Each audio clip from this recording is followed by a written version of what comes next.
आप सभी का स्वागत है जीएसएस क्लासेज में। I am Ajit sir. आज हम सब एक नए एनर्जी के साथ, नए उमंग के साथ भौतिकी के 350 ऑब्जेक्टिव क्वेश्चनों का विश्लेषण करेंगे। वे सभी क्वेश्चनों को हम सब देखेंगे जो बिहार इंटर परीक्षा में पूछे गए हैं। उन्हीं क्वेश्चनों का बार बार रिपीटेशन होता है और संभावना भी व्यक्त किया जाएगा कि 2025 में इनमें से बहुत सारे क्वेश्चन देखने को आपको मिलेंगे। सेम क्वेश्चन मैचिंग करेगा।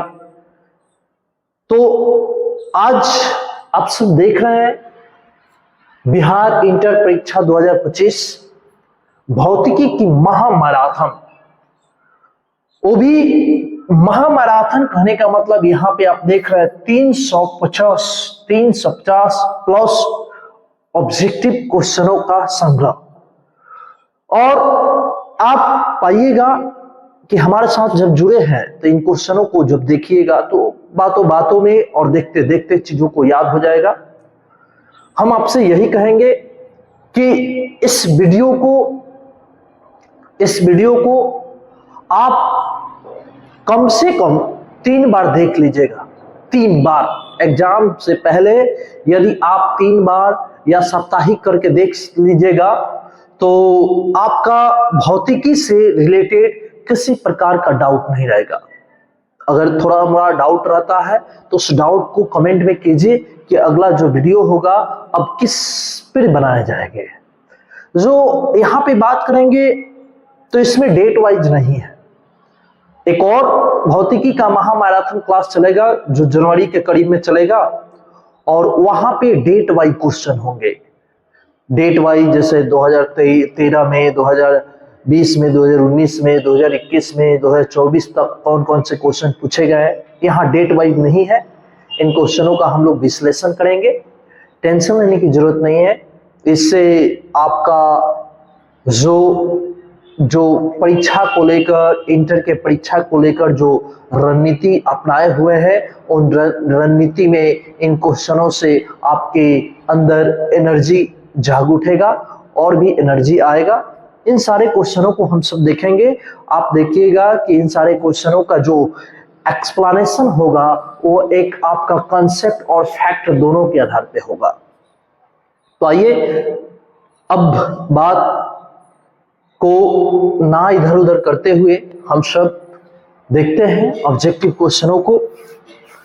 आओ बच्चे देखो क्या कह रहा है। कह रहा है बिहार इंटर परीक्षा 2025 भौतिकी का महामैराथन, सभी ऑब्जेक्टिव देखते याद और यहीं से पूछे जाते हैं बार बार। 350 ऑब्जेक्टिव क्वेश्चनों का विश्लेषण। ये वही सारे क्वेश्चन हैं जहां पे विद्यार्थियों ने इन क्वेश्चनों को देखकर 95 प्लस अचीवमेंट लाए हुए हैं।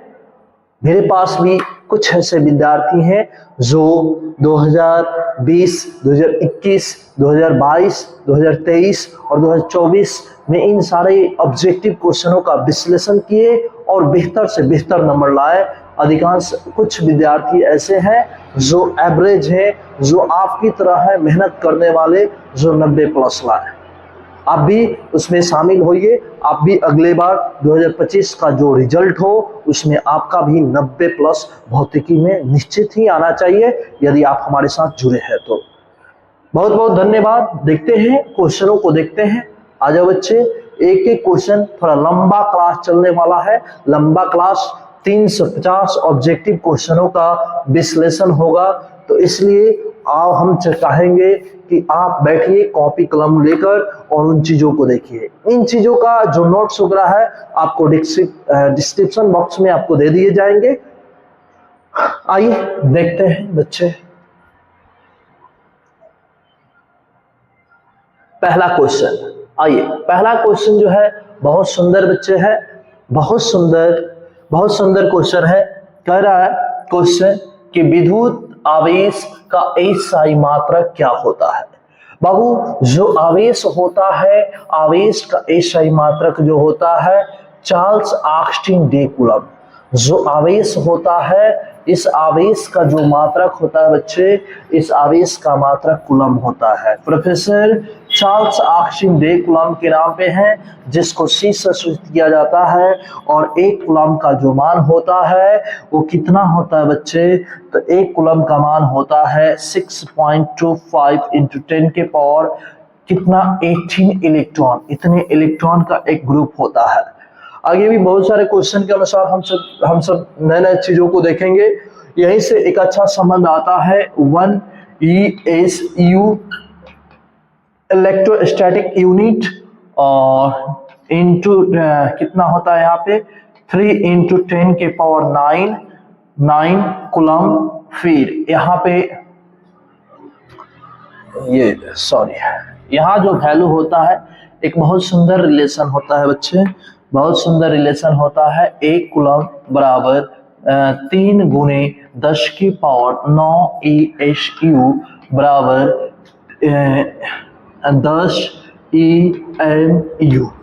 इसी का मात्रक जो होता है स्टेट कूलम होता है, स्टेट कूलम होता है, स्टेट कूलम होता है। और यहाँ से जब एक स्टेट कूलम का मान पूछे जाती है तो ये गुना में होता है, नीचे चला जाता है। कितना होता है 1/3 गुने 10 की पावर -9 कूलम हो जाता है। तो ये बच्चे होता है। अगले प्रश्न की ओर बढ़ते हैं, चलो आ जाओ। 2 नंबर क्वेश्चन देखो, बहुत सुंदर सा क्वेश्चन होगा, बहुत सुंदर क्वेश्चन पूछे गए हैं, सेट भी किए गए हैं। ये सारे प्रीवियस सेटों से लिया गया क्वेश्चन है। आइए देखते हैं। और इसका अनुमान होगा आने वाले 2025 में बहुत सारे ऐसे क्वेश्चन आपको देखने को मिलेंगे इसी में से। देखो बच्चे, कह रहा है विद्युत आवेशों के बीच लगने वाले, बाबू 2 आवेशों के बीच, कम से कम 2 आवेशों के बीच, कम से कम 2 आवेश, अधिक से अधिक कितना भी ले सकते हैं। तो जो आवेश होते हैं, इन आवेशों के बीच में जो बल कार्य करते हैं बच्चे, उन बलों को कहते हैं विद्युतीय बल। और विद्युतीय बल की जो जानकारी मिलती है बच्चे, विद्युतीय बल की जानकारी कूलम के नियम से मिलती है। और जो कूलम के नियम होता है, कूलम के नियम से मिलती है। और बच्चे जो कूलम के नियम का मैथमेटिकल टर्म होता है वेक्टर F बराबर होता है 1/4πε0 into Q1 into Q2 upon R²। ये होता है कूलम का नियम का गणितीय रूप। और यहाँ पे 1/4πε0 का जो मान होता है वो कितना होता है 9 गुने 10 की power 9 coulomb newton metre square per coulomb square. वही बच्चे यहाँ पे एक ε0 का मान देखा जाता है तो 8.85 इंटू 10 के पावर जो होता है वो -12 फैराड प्रति मीटर या coulomb square per newton metre square होता है। तो ये बच्चे होते हैं, इससे रिलेटेड आपको देखने को मिलेंगे अगले प्रश्न में। तो क्या होगा बच्चे आंसर, विद्युत आवेश के बीच लगने वाले बल का जानकारी किस नियम से मिलती है, यस कूलम के नियम से मिलती है। कौन सा नियम होगा बच्चे, कूलम के नियम। बहुत सुंदर, बहुत अच्छे जवाब। आइए फिर देखिए कितना अच्छा क्वेश्चन है बच्चे। छोटे छोटे बच्चे जानते हैं, 9th 10th क्लास के विद्यार्थी भी जानते हैं कि इसका क्या जवाब होता है। देखिए कह रहा है इलेक्ट्रॉन पर, जो इलेक्ट्रॉन होता है बच्चे, इलेक्ट्रॉन पे ऋणावेश होता है और 1.6 इंटू 10 के पावर जो होता है -19 कूलम का होता है इलेक्ट्रॉन। और वही एक प्रोटॉन की बात किया जाए तो प्रोटॉन पे जो होता है बच्चे पॉजिटिव चार्ज होता है और यहाँ पे 1.6 इंटू 10 के पावर जो होता है -19 कूलम होता है। सेम चार्ज होता है, अमाउंट जो होता है सेम होता है और चार्ज का जो नेचर होता है वो पॉजिटिव और निगेटिव होता है। एक ऋणावेश होता है, इलेक्ट्रॉन पे जो चार्ज होता है वो ऋणावेश पे होता है और प्रोटॉन पे जो चार्ज होता है वो धनावेश का होता है। तो यहाँ पे अब देख सकते हैं आप, यहाँ पे जो है कौन सा है, इलेक्ट्रॉन पर आवेश का मान जो है यहाँ -19 है। क्या है बच्चे, -19। Your right answer option B. चलिए अगले प्रश्न की ओर बढ़ते हैं बाबू। अगले प्रश्न, चलिए क्वेश्चन नंबर 3। अभी बच्चे बता के आ रहे हैं, इसका जवाब जरा दे दो। ε0 का मान बताए 8.85 इंटू 10 के पावर जो होता है -12 फैराड प्रति मीटर, ये कई बार एग्जाम में पूछा हुआ है, या coulomb square per newton metre square, coulomb square per newton metre square. आप देख सकते हैं किस ऑप्शन में है बच्चे, option coulomb square per newton metre square option B में है। सही जवाब क्या होगा, ऑप्शन बी। चलो बच्चे अगले क्वेश्चन की ओर बढ़ते हैं। क्वेश्चन नंबर 5, क्वेश्चन समझ में आएगा, हमारे साथ जुड़े रहिए, बने रहिए, बहुत सुंदर होगा बच्चे। ये देखिए क्या कर रहा है, यदि दो आवेशों के बीच की दूरी दुगनी कर दिया जाए, मान लेते हैं पहले से Q1 जो है और ये Q2 है, इनके बीच की जो दूरी है वो x है। कितना है बच्चे, x है, और इसके बीच में लगने वाला बल क्या है, F1 है। फिर क्या कह रहा है, ये Q1 और ये Q2 ही है, लेकिन इनके बीच की दूरी दुगनी कर दी जा रही है, 2x कर दी जा रही है, तो बल क्या होगा, F2 होगा। कूलम के नियम से जानते हैं vector F indirect proportional to r square, ये होता है। अब ये अगर F1 बटे F2 किया जाए तो ये क्या होगा, R2 अपॉन R1 का होल स्क्वायर। अब यहाँ पे हमेशा F2 का मान निकालना होता है, F1 बटे में F2 बराबर हो जाएगा बच्चे, R2 का मान जो है वो कितना है, 2x है, यस 2x, और इसका मान जो है x का होल स्क्वायर, ये कट जाएगा। F1 बटे F2 जो होगा, फिर यहाँ पे 4 का बटे 1 का होल स्क्वायर नहीं होगा, होल स्क्वायर हमने कर दिया है। अब इसका मान चाहिए तो इसको यहाँ मतलब पलट जाएगा, F2 बराबर ये जाके इधर गुना हो जाएगा, कितना होगा 4, ये इसमें जाके गुना होगा, ये F1 होगा, और F2 का मान निकालिएगा तो 1/4 F1 होगा। तो कितना गुना होगा F1 का, तो 1/4 गुना होगा, 1/4 गुना होगा। सही आंसर क्या होगा बच्चे, ऑप्शन सी। चलिए अगले प्रश्न की ओर बढ़ते हैं, प्रश्न नंबर 6। चलिए आज बच्चे देख लो, कह रहा है किसी विद्युतरोधी माध्यम का परावैद्युतांक हो सकता है, किसी विद्युतरोधी माध्यम का परावैद्युतांक जो होता है बच्चे ऋणात्मक नहीं होता है, ये बात याद रखिएगा, ऋणात्मक नहीं होते हैं, हो सकता है, हो जाता है। किसी विद्युत रोधी, अच्छा सॉरी, यहाँ पे जो है ना बच्चे विद्युत रोधी की बात आ रही है, सॉरी विद्युत रोधी की बात आ रही है, तो बच्चे विद्युत रोधी का परावैद्युतांक जो होता है वो कितना होता है, हो सकता है 0 होगा। कितना होगा बच्चे, 0। चलिए अगले प्रश्न की ओर बढ़ते बाबू, क्वेश्चन नंबर 7।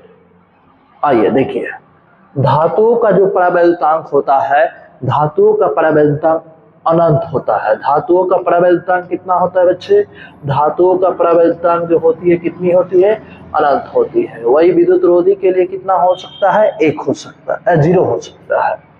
चलिए क्वेश्चन नंबर 8, बहुत सुंदर क्वेश्चन है बच्चे, देख लो।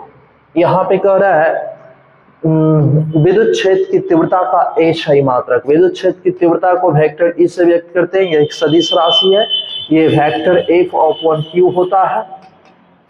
और बात आती है बच्चे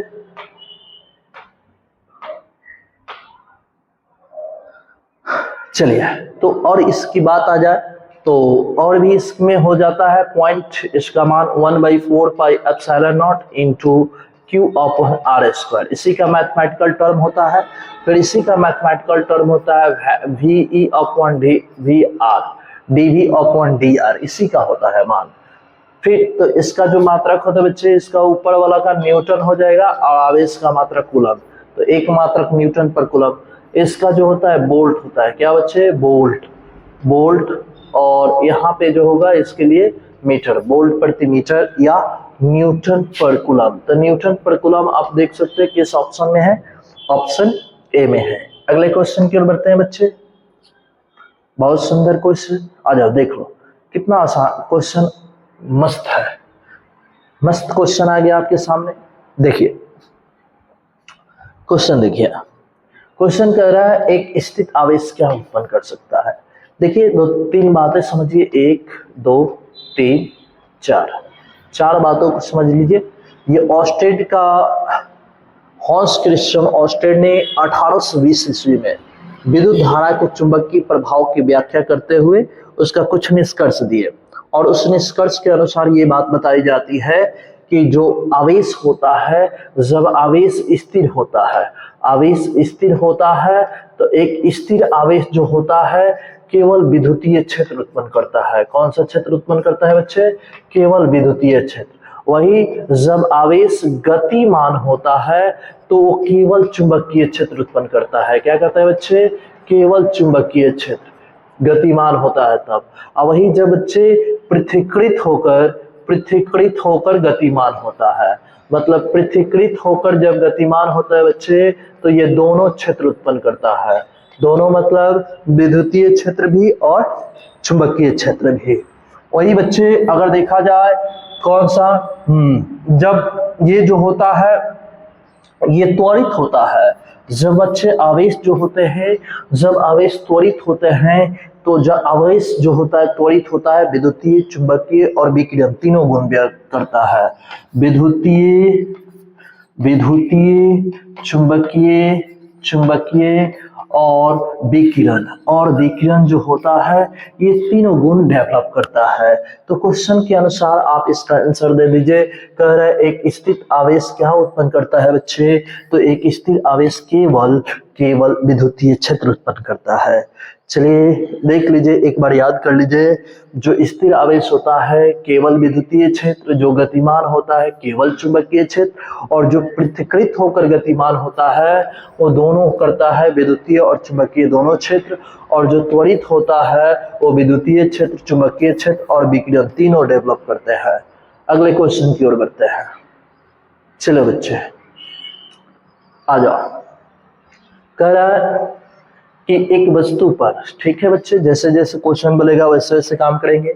एक वस्तु हो गया, ठीक, ये वस्तु हो गया, ये वस्तु पर 1 कूलम का ऋण आवेश, इस पे जो है ना आवेश का जो मान है 1 कूलम का है, वो भी ऋण आवेश है। ऋण आवेश है तो इस पे इलेक्ट्रॉन की संख्या, अब देखिए एक जो होता है, एक इलेक्ट्रॉन का जो मान होता है वो कितना होता है? शुरुआत में ही आपको बताया 6.25 × 10⁻18 इलेक्ट्रॉन होते हैं। और इस वस्तु पर ऋणावेश है। जब ऋणावेश किसी पर होता है ना तो वहां वृद्धि करता है। ऋणावेश जो होता है विद्युतीकरण के आधुनिक इलेक्ट्रॉन के सिद्धांत के अनुसार, यदि किसी पदार्थ पर ऋणावेश हो तो उसके परमाणु में इलेक्ट्रॉन की वृद्धि, ऋणावेश होता है तो परमाणु में इलेक्ट्रॉन की वृद्धि होती है, और जब धनावेश होता है तो उसके परमाणु में इलेक्ट्रॉन की कमी होती है। तो ऋणावेश है तो दरअसल है कि वृद्धि होगी। कितनी वृद्धि होगी? पॉजिटिव वृद्धि होगी।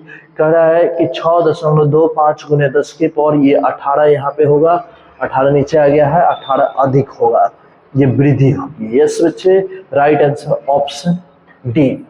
अगले प्रश्न की ओर बढ़ते हैं, प्रश्न नंबर 11। चलिए आइए देखिए, बहुत सुंदर क्वेश्चन है बच्चे। 2 प्रोटॉन के बीच में कौन सा बल? तो देखो बच्चे, एक प्रोटॉन की बात हो रही है। अभी आपको बताया कि एक प्रोटॉन यहाँ है और दूसरा प्रोटॉन यहाँ है, और दोनों प्रोटॉन पे जो होता है पॉजिटिव चार्ज होता है। और प्रोटॉन पे जब पॉजिटिव चार्ज होता है तो कूलम के नियम के अनुसार पॉजिटिव चार्ज और पॉजिटिव चार्ज मतलब क्या, इसको कहते हैं, एक जैसे आवेश को कहते हैं सजातीय आवेश। क्या कहते हैं बच्चे? सजातीय आवेश। और जो सजातीय आवेश होता है बाबू, इन सजातीय आवेश एक दूसरे के विरोध करते हैं, ये एक दूसरे को धक्का देते हैं, तो सदैव इसके बीच में प्रतिकर्षण या विकर्षण बल कार्य करता है। ऑप्शन ए है कि सदैव प्रतिकर्षण बल, ऑप्शन बी है सदैव आकर्षण बल, ऑप्शन सी है इनमें मध्य अंतराल अनुसार आकर्षण या प्रतिकर्षण बल, ऑप्शन डी है सदैव शून्य। क्या होगा बच्चे जवाब इसका? ऑप्शन ए सदैव प्रतिकर्षण या विकर्षण बल। अगले प्रश्न की ओर बढ़ते हैं। चलिए आइए, चलो बच्चे देख लो अगला क्वेश्चन क्या है। कह रहा है निम्नलिखित में कौन विद्युत आवेश का सुचालक होता है? मतलब इनमें से कौन है जो विद्युत का सुचालक करता है, जिससे विद्युत धारा एक जगह से दूसरी जगह स्थानांतरित होते हैं? इनमें से कौन है? कांच है कि कागज है कि तांबा है कि पानी है? देखिए कांच जो होता है विद्युत का कुचालक होता है, विद्युत का कुचालक होता है, ध्वनि का कुचालक होता है। कागज तो बात है, निर्जीव की बात हो रही है, ये भी कुचालक होगा। और बात आ रही पानी की, तो पानी जो होता है विद्युत धारा के प्रवाहित नहीं करता है, केवल विद्युतीय गुण को प्रदर्शित करता है। इसका आंसर, इसका जो सही आंसर होगा ऑप्शन सी तांबा। तांबा एक धातु है। चलिए अगले प्रश्न की ओर बढ़ते हैं। सभी धातुएं जो होते हैं विद्युत का सुचालक होते हैं। चलिए देखिए कितना सुंदर क्वेश्चन है। कर निम्न में से कौन विद्युत क्षेत्र द्वारा विक्षेपित हो जाते हैं? विद्युत क्षेत्र द्वारा विक्षेपित हो जाते हैं कहने का मतलब, एक मान लीजिए इस साइड जो है विद्युतीय क्षेत्र है और विद्युतीय क्षेत्र है, और इधर भी विद्युतीय क्षेत्र है। इधर मान लीजिए इस पे पॉजिटिव चार्ज है और इधर जो है नेगेटिव चार्ज है। ठीक, विद्युतीय क्षेत्र चुंबकीय क्षेत्र दोनों है। अब यहाँ से जो कुछ किरण निकल रही है और जो विद्युतीय क्षेत्र चुंबकीय क्षेत्र की इधर जा रही है, क्षेत्रों की ओर जा रही है, इसमें से कौन है जो क्षेत्रों की ओर जाती है और कौन क्षेत्रों की ओर नहीं जाती है? ऑप्शन ए कह रहा है एक्स किरण जाती है, कड़े विक्षेपित हो जाती है, गामा किरण जाती है, न्यूट्रॉन जाती है, या यहाँ पे कोई किरण की बात आ रही है। बच्चे यहाँ पे कुछ छूट गया है, कुछ मिस्टेक हुआ है। आंसर देखते हैं क्या कह रहा है। विक्षेपित हो जाती है। ठीक, अब देखिए एक्स किरण, गामा किरण, अल्फा किरण होने की संभावना है। तो देखिए कौन कौन विक्षेपित हो जाती है। न्यूट्रॉन की बात नहीं होती है। यहाँ पे जो किरण होगा ना, या तो अल्फा किरण होगा, अल्फा किरण होगी, नहीं तो बीटा किरण होगा, बीटा किरण होगा। इसी में से कोई एक होगा यहाँ पे ऑप्शन में, ऑप्शन डी में। कौन विक्षेपित हो जाती है? ये किरण भी नहीं विक्षेपित होती है, ये नहीं होती है, ये भी नहीं होती है, न्यूट्रॉन की तो बातें नहीं होती है। और यहाँ पे जो होता है विक्षेपित होने का काम या तो अल्फा करता है, नहीं तो बीटा करता है। अगले प्रश्न में हम सब देख सकते हैं, थोड़ा टाइपिंग मिस्टेक हुआ है। अगले प्रश्न की ओर चलते हैं। देखिए जो धन प्लेट की ओर जाता है ना, जैसे बीटा अल्फा की बात आती है, तो अल्फा जो कण होता है या अल्फा किरण जो होता है हीलियम के 2 नाभिक के बराबर होता है, नाभिक के बराबर होता है। इस पे जो होता है ना ऋणावेश होता है, माइनस मतलब 2 इलेक्ट्रॉन, मतलब क्या -2 इंटू 10, यहाँ पे होगा 1.6 इंटू 10 के पावर -19 कूलम होता है। ये होगा ना -3.2 इंटू 10 के पावर जो होता है -19 कूलम होता है। ये ऋणावेश होता है। तो ऋणावेश धनावेश की ओर जाता है, तो इधर जाता है अल्फा किरण और इधर जो आता है वो बीटा किरण होता है। जो ऋण आवेश की ओर विक्षेपित होते हैं वो होता है बीटा, और जो धन आवेश की ओर विक्षेपित होता है अल्फा किरण। अगले क्वेश्चन को देखो बच्चे, आ गया, वही क्वेश्चन आया। देखिए अभी तो बता, अल्फा कण जो होता है हीलियम के 2 नाभिक के बराबर होता है। हीलियम की परमाणु संख्या Z बराबर 2, तो इसमें प्रोटॉन भी 2, इलेक्ट्रॉन भी 2। तो इसमें 2 इलेक्ट्रॉन होते हैं, 2 इलेक्ट्रॉन होंगे, 2 इलेक्ट्रॉन होंगे तो 1 इलेक्ट्रॉन पर आवेश का जो परिमाण होता है 1.6 इंटू 10 के पावर जो होता है -90 कूलम होता है। मल्टीप्लाई की जगह 3.2 इंटू 10 के पावर जो होगा -90 कूलम होगा। देख लो बच्चे किस ऑप्शन में है। ऑप्शन जो है वो ऑप्शन क्या है? सी है, ऑप्शन सी है। चलो बाबू अगले प्रश्न की ओर बढ़ते हैं। आइए, बहुत सुंदर क्वेश्चन है। कह रहा है निम्न में से कौन विद्युत क्षेत्र का मात्रक नहीं है? विद्युत क्षेत्र का मात्रक नहीं है। विद्युत क्षेत्र जो होता है, विद्युत क्षेत्र बोलिए या विद्युत क्षेत्र की तीव्रता। अभी शुरुआती में इसका मान लिखे थे, क्या होता है वेक्टर F बटे में Q या 1/4πε0 इंटू Q अपॉन R²। फिर इसी का मान होता है dV/dr। वही एक और देखिएगा जो होता है कार्य बराबर जो होता है F इंटू S होता है। तो ये बटे में चला जाएगा नीचे, तो यहाँ पे F के जगह पर ओमेगा बटे में S इंटू Q ये होगा। अब यहाँ पे इसका जो मात्रक होगा बच्चे, इसका मात्रक जो होगा न्यूटन होगा, इसका मात्रक जो होगा कूलम होगा, न्यूटन पर कूलम होगा। इसका जो मात्रक होगा क्या होगा? वोल्ट प्रति मीटर होगा, वोल्ट प्रति मीटर होगा। यहाँ पे जो होगा ऊपर जूल होगा, यहाँ पे जो होगा इसका मात्रक कूलम होगा, इसका मात्रक मीटर होगा, मीटर कूलम होगा। अब देख लीजिए कौन है और कौन नहीं है। ये होता है, ये भाई होता है, ठीक। जूल पर कूलम नहीं होता है। बाकी ये जो है ना क्वेश्चन के अनुसार सही जवाब जो होगा वो कौन सा होगा, ऑप्शन बी, जो विद्युत क्षेत्र की तीव्रता का या विद्युत क्षेत्र का मात्रक नहीं होता है। ठीक है बच्चे, अगले प्रश्न की ओर बढ़ते हैं। प्रश्न नंबर 16, चलिए प्रश्न नंबर 16 आइए। देखिए बहुत सुंदर क्वेश्चन है, इसका आप लोग जवाब दीजिए। क्या आप लोग जवाब दे रहे हैं? एक बिंदुवत आवेश Q से R दूरी पर स्थित बिंदु पर विद्युत क्षेत्र की तीव्रता का परिमाण क्या होता है?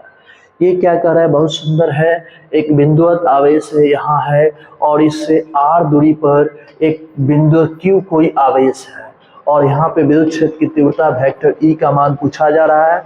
तो ऑप्शन ए में है Q/R, ऑप्शन बी में है Q/R², ऑप्शन सी में है Q/R⁴, ऑप्शन डी में जो Q²/R²। अभी ये बताएं हम आपको, इसका जो मान होता है 1/4πε0 इंटू Q/1 जो होता है R² होता है। तो ये जो होगा इसके समानुपाती हो जाएगा, क्या हो जाएगा, Q/R²। Q/R² किस ऑप्शन में है, ऑप्शन बी में है। आपका सही जवाब क्या होगा, ऑप्शन बी, Q/R²। चलिए अगले प्रश्न की ओर बढ़ते हैं। प्रश्न नंबर 17, देखो बच्चे 17 नंबर क्वेश्चन, विद्युत क्षेत्र की तीव्रता के विद्युत क्षेत्र में, ये थोड़ा टाइपिंग मिस्टेक लग रहा है, विद्युत क्षेत्र की तीव्रता होनी चाहिए पहले ये तब ये। तीव्रता में विद्युत द्विध्रुव पर लगने वाला बल आघूर्ण का मान क्या होता है? बाबू जो बल आघूर्ण होता है, बल आघूर्ण को वेक्टर टॉ से सूचित किया जाता है और ये होता है Pe×E, ये होता है और यही हटता है तो Pe sin θ होता है, यही मान होता है, sin θ होता है। अब देख लीजिए आप इसमें से क्या कह रहा है। ऑप्शन ए में है Pe×E, ऑप्शन बी है P∩E है। तो आप तो देख ही रहे, आपको बता ही दिए, सही आंसर जो होगा ऑप्शन ए होगा। चलो बच्चों प्रश्न नंबर 18 देखते हैं। सभी बच्चे 18 नंबर क्वेश्चन कह रहा है, किसी विद्युत द्विध्रुव के अक्ष से R दूरी पर, अब विद्युत द्विध्रुव क्या होता है बच्चे? विद्युत द्विध्रुव क्या होता है, दो आवेशों का एक ऐसा समूह होता है, जैसे यहाँ A हो गया और यहाँ पे B हो गया। दो आवेश होंगे, एक होगा पॉजिटिव और दूसरा होगा नेगेटिव।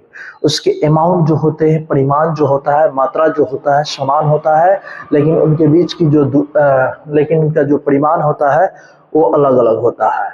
तो इसके बीच की जो दूरी है कितनी है, R है, सॉरी, और इसके 2L होता है इसके बीच की दूरी।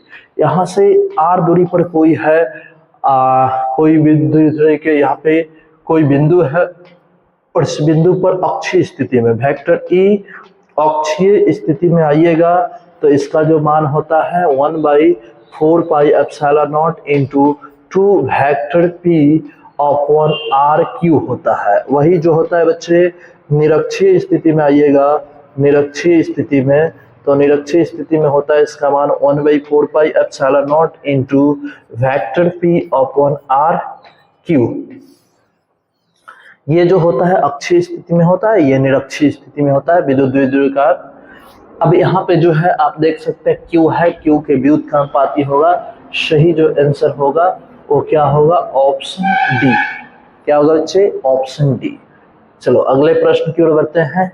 प्रश्न नंबर 19, सभी विद्यार्थी इसका जवाब दें। बहुत सुंदर क्वेश्चन है बच्चे, अभी बता के आए हम आपको। ε0 का जो मान होता है, ε0 का जो मान होता है वो कितना होता है, तो इसका 8.85 इंटू 10 की पावर जो होता है -12 होता है और coulomb square per newton metre square होता है या फैराड प्रति मीटर होता है। तो यहाँ पे इसी को लेकर चलिए, तो यहाँ पे ε0 का जो मात्रक हुआ coulomb square per newton metre square हो गया यहाँ पे कूलम की अगर बात किया जाए तो कूलम के लिए हो जाएगा एम्पियर सेकेंड होता है, और यहाँ होल स्क्वायर का रहता है बच्चे होल स्क्वायर, बटे में न्यूटन है, न्यूटन के लिए क्या होता है केजी मीटर पर सेकेंड स्क्वायर, और यहाँ पे मीटर स्क्वायर है बाबू, तो ये मीटर स्क्वायर। अब यहाँ पे ये जो होगा ampere square second square main बटे में आई है, यहाँ पे इसको इसमें गुणा कीजिएगा मिलेगा केजी मीटर क्यूब, और ये बच्चे पलट के ऊपर जाएंगे सेकेंड स्क्वायर, तो ये जो बनेगा इसका आएगा क्या होगा बच्चे, तो यहाँ एम्पियर स्क्वायर सेकेंड के पावर 4 और मेन बटे में होगा केजी मीटर क्यूब। अब इसका जो बीमा वगैरह निकालिएगा तो केजी के लिए m-1, केजी के लिए क्या होगा m-1, और यहाँ मीटर जो है l-3 होगा, l-3, और t जो होगा वो कितना होगा 4 होगा, a कितना होगा 2 होगा। तो ये जो है आप देख सकते हैं option m-1, l-3, t-4, a-2, तो m-1 यहाँ भी है, इसमें तो है नहीं, तो ये दोगो नहीं होगा। इसमें देखिए एक नंबर में है m-1 l, अब यहाँ पे जो है a कितना है 2 है, तो यहाँ पे आप देख सकते हैं ऑप्शन ए में है, ऑप्शन ए में है बच्चे। अगले प्रश्न की ओर बढ़ते हैं, प्रश्न नंबर 20। आइए, हाँ अभी तो बताए आप लोगों को इसका मान बताया है, आप लोग बता सकते हैं क्या होगा इसका मान। जवाब कर अभी बता के आए बच्चे, एप्सिलॉन नॉट का मान जो होता है 8.85 × 10 के पावर जो होता है -12 coulomb square per newton metre square, yes, या फैराड प्रति मीटर। यहाँ पे देख लीजिए 8.85 × 10 की power -12 coulomb square per newton metre square, यही ऑप्शन में आपको दिख रहा है। उसके बाद 19 है, यहाँ 9 है, तो ये सब नहीं होगा। चलिए आगे बढ़ते हैं 21 नंबर क्वेश्चन की ओर। देखो बच्चे कौन सा संबंध इसमें सही है। अभी इसका वेक्टर ई का मान बताते हुए हम आपको एक मान लिखते हैं dv/dr, कई बार एग्जामों में पूछा हुआ चीज है, इसलिए आप इसको याद रखिएगा। यहाँ पे है -dv/dr या dx, your right answer option C. चलो बच्चे अगले प्रश्न की ओर, 22 नंबर क्वेश्चन आसान है बच्चे। विद्युत द्विध्रुव आघूर्ण का ही मात्रक होता है, डिवोई जो होता है विद्युत द्विध्रुव आघूर्ण का मात्रक होता है, your right answer option D. ये जो होता है विद्युत द्विध्रुव आघूर्ण को वेक्टर फी इससे सूचित किया जाता है, इसका मान q × 2l होता है। अब यहाँ पे इसका जो मात्रक होता है वो कूलम होता है, इसका मात्रक जो होता है मीटर होता है, कूलम पर मीटर होता है, कूलम मीटर होता है, साथ ही साथ इसका मात्रक डेबोई भी होता है, इसी का मात्रक डेबोई भी होता है, डेबोई। ठीक बच्चे आगे बढ़ते हैं। चलिए अब जो है क्वेश्चन वो देखिए, क्वेश्चन नंबर 23 बहुत सुंदर क्वेश्चन है। कह रहा है एक पृथक्कृत चालक गोले को कुछ धनावेश दिया जा रहा है। अब जो है एक पृथक्कृत चालक है, चालक के कोई गोला है, ठीक है, गोले को कुछ धनावेश दिया जा रहा है, इस पे धन आवेश दिया जा रहा है। जब धन आवेश दिया जाएगा तो क्या होगा बच्चे कि इसका द्रव्यमान क्या होगा, बढ़ेगा घटेगा या क्या होगा। तो देखो बच्चे ये क्या कह रहा है कि जब धनावेश दिया जाता है तो धनावेश जो होता है विद्युतीकरण के आधुनिक इलेक्ट्रॉन के सिद्धांत के अनुसार यदि किसी पदार्थ पर धनावेश हो तो उसके परमाणु में इलेक्ट्रॉन की कमी होती है। जब धनावेश होती है किसी भी पदार्थ, दो पदार्थ ले लीजिए, ए हो गया बी हो गया, जब इस पे धनावेश की बात होगी और इस पे ऋणावेश की बात हो रही है तो ऐसा होगा कि इस पे कर्ज हो गया, जब कर्ज हो गया तो इसके परमाणु में इलेक्ट्रॉन की वृद्धि होगी और यहाँ पे वृद्धि होगी, और जब बच्चे वृद्धि होगी और यहाँ पे जो होगी इसके परमाणु में कमी होगी तो इसकी वृद्धि होने की वजह से इसके द्रव्यमान बढ़ेंगे, वृद्धि है तो बढ़ेंगे, और इसका मान जो होगा, इसका द्रव्यमान जो होगा वो क्या होगा बच्चे, घटेंगे। सही आंसर ऑप्शन ए। अगले प्रश्न की ओर बढ़ते हैं। चलो बच्चे आ जाओ, देखो कितना सुंदर क्वेश्चन है। कह रहा है किसी अपेक्षित प्रबलता, किसी माध्यम का जो माध्यम का प्रबलतांक होता है वो होता है epsilon equal epsilon nought into epsilon R, ये होता है। अब यहाँ से एप्सिलॉन आर का जब मान निकालिएगा तो ये गुना में नीचे चले जाएगा, तो एप्सिलॉन आर बराबर हो जाएगा एप्सिलॉन अपॉन एप्सिलॉन नॉट। इसको कहते हैं किसी माध्यम का विद्युतशीलता या प्रवैद्युतांक, और इसको कहते हैं निर्वात के प्रबलतांक। तो ये होगा आपका सही आंसर। कई बार इस चीजों का एग्जाम में पूछा जा चुका है, रिपीटेशन कर चुका है। आप देख सकते हैं इसका जो सही जवाब होगा बच्चे वो कौन सा होगा, ऑप्शन ए होगा। चलिए अगले प्रश्न की ओर बढ़ते हैं। ये है क्वेश्चन नंबर 25। देखिए अभी ढेर सारा क्वेश्चन है, आप तो जानते हैं 350 क्वेश्चनों का एक्सप्लेनेशन और चीजों को देखना है, तो उसके लिए चाहिए आपको एनर्जी, और आपके पास एनर्जी होगा तभी इन चीजों को आप बेहतर तरीका से देख सकते हैं। और एग्जाम से पहले इसको 2 से 3 बार आप देख लीजिएगा तो आपका बहुत बेहतर एग्जाम जाएगा। बात समझ रहे, हूबहू क्वेश्चन मैचिंग करने की संभावना होगी। अब अच्छे तो देखते हैं, चीजों को समझते हैं। आप अभी तो जो 24-25 क्वेश्चन को देखे हैं तो आप देखे होंगे कि प्रीवियस सेटों में इन क्वेश्चन को रिपीटेशन किया हुआ है। और चलिए तो आगे बढ़ते हैं। पानी का जो होता है, पानी का प्रबलतांक कितना होता है बच्चे, तो पानी का प्रबलतांक यानी एप्सिलॉन नॉट का जो मान होता है वो कितना होता है, 80 के करीब में होता है। जो राइट आंसर जो होगा ऑप्शन ए। चलो बच्चे अगले प्रश्न की ओर बढ़ते हैं। प्रश्न नंबर 26 बहुत सुंदर क्वेश्चन है। आवेश की बात आती है, आवेश को Q इसका मान प्लस माइनस NE या I इंटू टी होता है। तो इसके लिए एम्पियर होता है, इसके लिए सेकेंड होता है। इसका बीमा निकालोगे तो A हो जाता है, इसके लिए टाइमिंग के लिए T/1 AT। Your right answer जो है बच्चे ऑप्शन ए, ऑप्शन ए। अगले प्रश्न की ओर बढ़ जाओ। चलिए 27 नंबर क्वेश्चन आ गया। 27 नंबर क्वेश्चन शुरुआती ही इसी से किए थे। एक जो होता है, एक कूलम का जो मान होता है वो कितने होता है बच्चे, तो 3 गुने 10 की पावर जो होता है 9 ESU या 10 EMU। इसी को दोनों को एक साथ लेकर चलोगे तो एक कूलम बराबर होगा 3 गुने 10 की पावर 9 ESU, और एक ESU का मान निकालो तो ये नीचे चला ही जाएगा। ESU बराबर हो जाएगा 1/3 और गुने 10 के पावर 9, और यहाँ होगा कूलम। तो इसी का मात्रक जो होता है स्टेट होता है, स्टेट कूलम होता है, और ये होगा 1/3 गुने 10 के पावर जो होगा -9 कूलम होगा। देख लो किस ऑप्शन में है, 1/3 है, लेकिन माइनस वाला चाहिए, ऑप्शन डी। सही आंसर ऑप्शन डी। अगले प्रश्न की ओर बढ़ते हैं बच्चे। 28 नंबर। चलिए बहुत सुंदर क्वेश्चन है। अभी आपको बता क्या है, आवेश का विद्युत चुंबकीय इकाई EMU इलेक्ट्रोमैग्नेटिक यूनिट जो होता है वो एम कूलम होता है। क्या होता है बच्चे, एम कूलम होता है, एम कूलम होता है। Your right answer option D B. और एक एम कूलम का मान जो होता है 0.1 कूलम होता है, 0.1 कूलम होता है। अगले क्वेश्चन की ओर बढ़ जाओ। 29 नंबर। देखिए 29 नंबर क्वेश्चन क्या कर रहा है। 29 नंबर आवेशों का पृष्ठीय क्षेत्रफल, पृष्ठीय घनत्व की बात हो रहा है। पृष्ठीय घनत्व को किससे, सिग्मा से व्यक्त करते हैं, इसको क्षेत्रफलीय या ये कहते हैं। फिर Q/1 जो होता है ये A होता है। कुल आवेश बटे कुल क्षेत्रफल, कुल आवेश गुने कुल क्षेत्रफल, ये नहीं होगा, कुल आवेश बटे कुल क्षेत्रफल। योर राइट आंसर जो होगा ऑप्शन बी होगा। क्या होगा बच्चे, ऑप्शन बी। चलो 30 नंबर क्वेश्चन देख लो।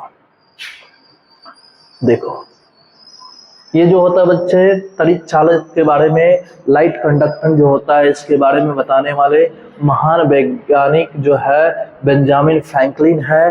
बेंजामिन फ्रैंकलिन जो होता है, फ्रैंकलिन जो इन्हीं के नाम पे आवेश का सबसे छोटा मात्रक जो होता है फ्रैंकलिन होता है। और बच्चे बात किया जाए तो इन्होंने ही अपने प्रयोग के आधार पर, ये अमेरिका के महान विद्वान है, इन्होंने 1750 ईस्वी में धनावेश क्या होता है, ऋणावेश क्या होता है, इन चीजों को परिभाषित किया और आवेश की प्रकृति के साथ साथ ये आवेश के बारे में बताया कि आवेश मूलतः 2 प्रकार के होता है। तो सर बेंजामिन फ्रैंकलिन। अगले क्वेश्चन की ओर बढ़ जाओ बच्चे। अब आ जाओ, ये जो विद्युत दर्शी की बात हो रही है ना बच्चे, विद्युत दर्शी, ये जो विद्युत दर्शी की बात हो रही है, विद्युत दर्शी को इलेक्ट्रोस्कोप कहते हैं। इलेक्ट्रोस्कोप जो होता है ये क्या कहता है, किस पदार्थ पर धनावेश है, किस पे धनावेश है और किस पे ऋणावेश है, इसकी ये पहचान करता है। यानी आवेशों की प्रकृति की पहचान करता है, आवेश की उपस्थिति की पहचान करता है, स्फुलिंग उत्पन्न करता है, आवेश के परिमाण को निश्चित करता है, इलेक्ट्रॉन परावर्तन करता है ताकि वह दृश्य हो। ऐसा कुछ नहीं है, यह आवेश की पहचान करता है उसकी उपस्थिति की, कि कौन धनावेश है कौन ऋणावेश है।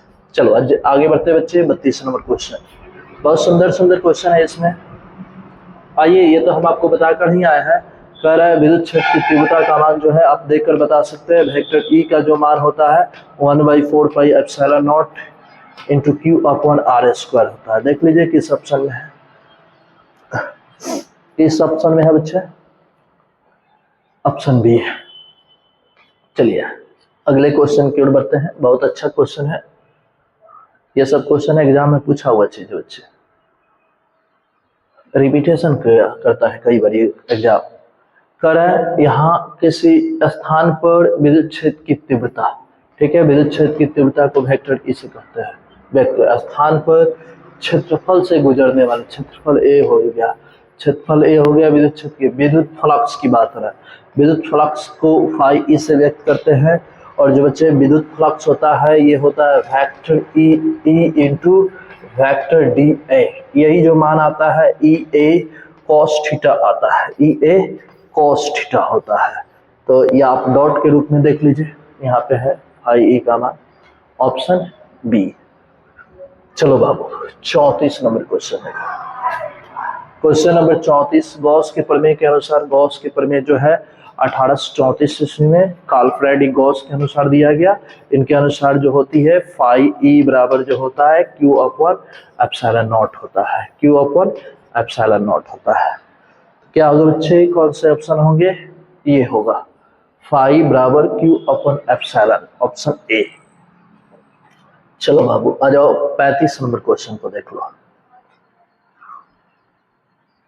35 नंबर क्वेश्चन, आभीष्ट खोखले गोलीय चालक, आभीष्ट होगा, खोखले होगा, गोलीय होगा, ठीक है भाई, ये खोखले हो गया, गोलीय हो गया, और इस पर आभीष्ट आवेश दिया गया है कि अंदर विद्युत क्षेत्र की तीव्रता। बच्चे अंदर जो होता है आवेश नहीं होता है, जब अंदर आवेश नहीं होगा तो सारा चीज शून्य होता है, विद्युत क्षेत्र की तीव्रता, विद्युत विभव सारा शून्य होता है। इसका आंसर, इसका जो सही जवाब होगा ऑप्शन डी होगा।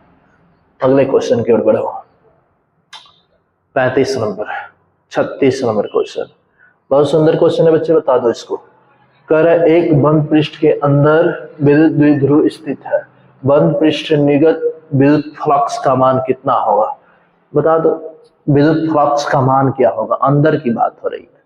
कर एक बंद पृष्ठ के बाहर नहीं बल्कि अंदर की बात हो रही है, और जब अंदर विद्युत फ्लक्स का मान पूछा जाएगा तो आवेशी भाई शून्य रहेगा, तो क्या होने की संभावना है। अब कह सकते हो, क्या कहोगे, तो यहाँ पे फाई ई बराबर जो होता है क्यू अपॉन एप्सिलॉन नॉट होता है। अंदर आवेश कितना है, इतना है, तो कटोगे तो क्या भाग लगाओगे तो क्या मिलेगा, शून्य आएगा। सही आंसर ऑप्शन सी। हो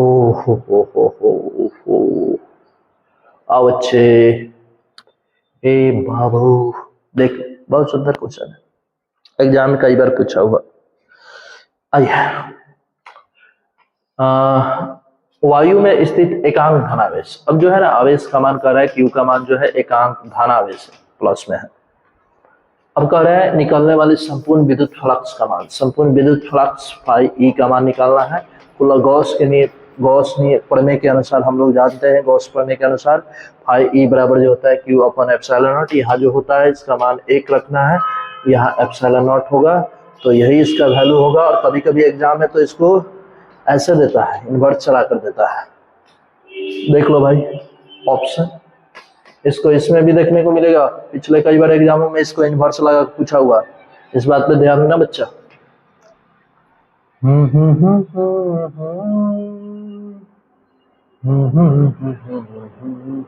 आइए 38 नंबर क्वेश्चन, एक आभीष्ट चालक के सतह के किसी बिंदु पर विद्युत क्षेत्र की तीव्रता जो होती है वो लंबवत होती है। ये जो हो गया, इससे जाने वाली क्षेत्र रेखाएं जो होती है, ये इन क्षेत्र इस पृष्ठ से होकर जाने वाली जो रेखाएं होती है, क्षेत्र रेखाएं की बात किया जाए तो इस सतह के साथ कितना डिग्री कोण बनाती है, 90 डिग्री सतह के बिल्कुल लंबवत होती है। और राइट आंसर ऑप्शन बी। आ जाओ बच्चे 39 नंबर क्वेश्चन। द्रव की एक बूंद, द्रव की एक बूंद है बच्चे, द्रव की एक बूंद, ये द्रव की एक बूंद है को आवेशित करने पर सिकुड़ने की प्रवृत्ति। अब जो होता है बच्चे, इसके सिकुड़ने की प्रवृत्ति क्या होती है, बढ़ती है। ये काफी सिकुड़ने लगता है, अब सिकुड़ना शुरू कर देता है। ये इसकी जो प्रवृत्ति होती है धीरे धीरे धीरे धीरे छोटा होने लगता है। तो छोटा जब होने लगता है बच्चे, तो इस जब छोटा होने लगता है तो इसके सिकुड़ने की जो प्रवृत्ति होती है वो बढ़ जाती है। सिकुड़ने की प्रवृत्ति क्या होती है, बढ़ जाती है, क्योंकि इसका पृष्ठीय तनाव जो होता है, जो टेंशन होता है, जो पृष्ठीय तनाव जो होता है वो क्या होता है, घट जाता है या बढ़ जाता है, ये आप कमेंट करके बताइए। चलिए 40 नंबर क्वेश्चन। बच्चे बाहर दे रहे हो आवेश और अंदर कह रहे हो क्या होगा।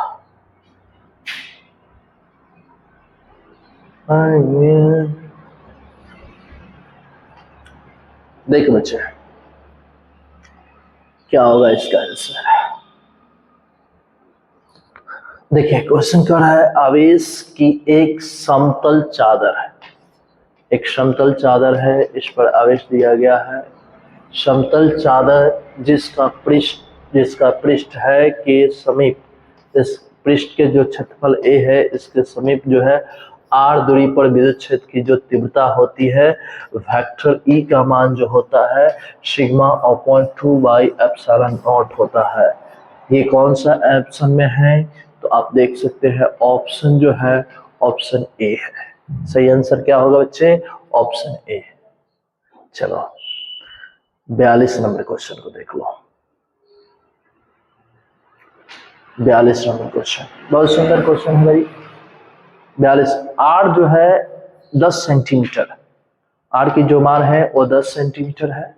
सेंटीमीटर को मीटर में कन्वर्ट कर दो, 10 सेंटीमीटर बटे में 100 भाग लगा दो, ये मीटर में कन्वर्ट हो जाएगा 1/10। 1/10 कह रहा है इस पे आवेश को जो Q का मान है 1 माइक्रोकूलम है। कितना है बच्चे, 1 माइक्रोकूलम। कमेंट करो कि 1 माइक्रोकूलम में कितने कूलम हुए। 1 × 10⁻⁻6, जो माइक्रो होता है 10⁻6 होता है कूलम। अब कह रहे हैं इस निकाय का अधिकतम विद्युत क्षेत्र क्या होगा। तो R का मान पता चल गया, Q का मान पता चल गया, तो वेक्टर E निकालना है। वेक्टर E बराबर होता है 1/4πε0, 1/4πε0 इंटू क्या होता है Q/R²। यहाँ पे क्या होगा बच्चे, इसका मान जो होता है 9 × 10⁹ होता है, 9 × 10⁹ होता है। वही देखोगे Q का मान जो है यहाँ पे आया है 1 × 10⁻⁻6। वही R की मान देखा जाए तो R का मान कितना है 1/100, 1/10 का होल स्क्वायर। ये पलट के जाएगा ऊपर तो ये होगा 9 × 10⁻, ये आकर इसमें से घट जाएगा तो 3 हो जाएगा। ये पलट के ऊपर जाएगा तो 2 होगा 10⁻2, तो ये होगा 9 × 10⁻5 न्यूटन पर कूलम। 9 × 10⁻5 न्यूटन पर कूलम। देख लो बच्चे, ये न्यूमेरिकल आधार पे क्वेश्चन है। पहले गिवन वैल्यू वगैरह लिखा जाता है, मात्रा को वगैरह चेंज किया जाता है, जो निकालना होता है वो निकाला जाता है। चलो आ जाओ 43 की ओर। क्वेश्चन नंबर 43 क्या कह रहा है, कह रहा है धातु की आवेशित गोले को पृष्ठ से केंद्र की ओर जाने पर। अब कह रहा है कोई धातु के आवेशित गोले के पृष्ठ से, आवेशित गोले के पृष्ठ से केंद्र की ओर जाने पर विद्युत क्षेत्र की तीव्रता का मान क्या होगा। क्या होगा बच्चे, पृष्ठ की ओर जाओगे तो अंदर कहीं भी जाओगे तो सभी जगह जो होगा इसका मान क्या होगा, सभी जगह शून्य रहता है। अंदर जाओ, अंदर की बातें हो रही है तो केंद्र की ओर जाने पर इसका मान शून्य होगा। चलिए 44, वही बात आ गया, फिर वही बातें आ गया, सिकुड़ने वाला। साबुन का एक बुलबुला जब आवेशित किया जाता है तो उसके सिकुड़ने की प्रवृत्ति जो होती है किया जाता है तो वह सिकुड़ता है, वह फैलता है। फिर आवेश की प्रकृति पर निर्भर करता है, फिर फैल भी सकता है, सिकुड़ भी सकता है। ये किस पे निर्भर करता है? ये क्वेश्चन है, ये कह रहा है साबुन का एक बुलबुला जब आवेश किया जाता है, जो साबुन का बुलबुला है इस पर जब आवेश दिया जाता है, कोई भी आवेश दिया जाता है तो आवेश देने से बच्चा इसका जो तनाव होता है, जो खिंचाव होता है वो ढीला हो जाता है। जब ढीला हो जाता है तो इसकी त्रिज्याएं बढ़ने लगती है, ये बड़ा होने लगता है। और जब ये बड़ा होने लगता है तो ये बड़ा होना मतलब क्या होता है? ये फैलने लग रहा है, फैलने की घटना देखने को मिलता है इसके साथ। चलो बच्चे अगले क्वेश्चन की ओर बढ़ते हैं, 45 नंबर। देखिए बहुत सुंदर क्वेश्चन है बच्चे। कह रहा है एक इलेक्ट्रॉन दूसरे इलेक्ट्रॉन की ओर जाने पर निकाय की स्थिति ऊर्जा क्या होगी? देखिए एक जो है बच्चे, एक यहाँ पे इलेक्ट्रॉन है और दूसरा यहाँ इलेक्ट्रॉन है, ठीक। ये दोनों पर ऋणावेश होता है बच्चे, ऋणावेश होता है। क्या होता है बच्चे? निगेटिव चार्ज होता है। अब जब निगेटिव चार्ज होगा तो ये एक दूसरे को धक्का देगा। क्या देगा बच्चे? ये एक दूसरे को धक्का देगा, तो यहाँ पे प्रतिकर्षण बल कार्य करेंगे। और जो बल जो होता है, कृत कार्य और बल एक दूसरे के समानुपाती होता है, तो ये प्रतिकर्षित होंगे, एक दूसरे से दूर जाएंगे। तो एक दूसरे से दूर जाएंगे तो ये इसके निकाय में क्या होगा? निकाय की स्थिति ऊर्जा क्या होगी? एक दूसरे को ये भागेगी तो इसका स्थिति ऊर्जा जो होगा वो बढ़ेगा। क्या होगा? स्थिति ऊर्जा क्या होगा? बढ़ेगा, क्योंकि ये एक दूसरे से दूर भागने का प्रयास कर रही है। वही एक प्रोटॉन और दूसरा इलेक्ट्रॉन होता है तो एक दूसरे की ओर नजदीक होता है तो उसमें खिंचाव होता है, और जब खिंचाव होता है तो उसका स्थिति ऊर्जा जो होगी वो क्या होगी? कम होगी।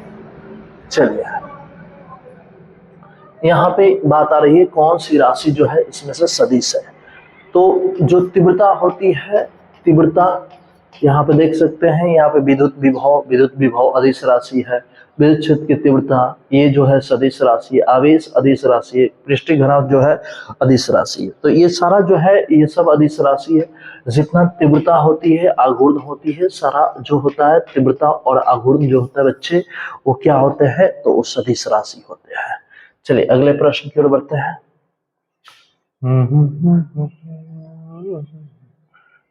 चलिए देख ले बच्चे, 47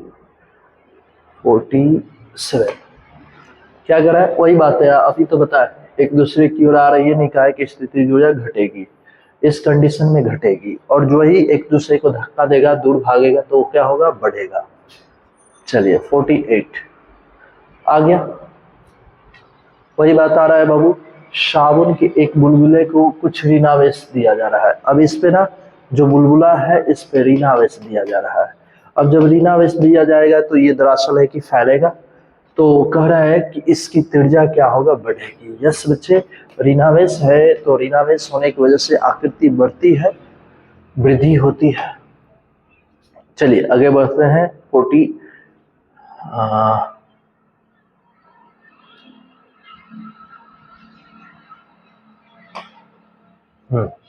विद्युत विभव 49 क्या कह रहे हैं बच्चे? विद्युत विभव की बीमा हो गई। विद्युत विभव जो होता है V बराबर ओमेगा अपॉन Q होता है, ठीक, यही होता है। अब यहाँ पे इसका बीमा निकालना है तो ये बल होगा F और S बटे में Q।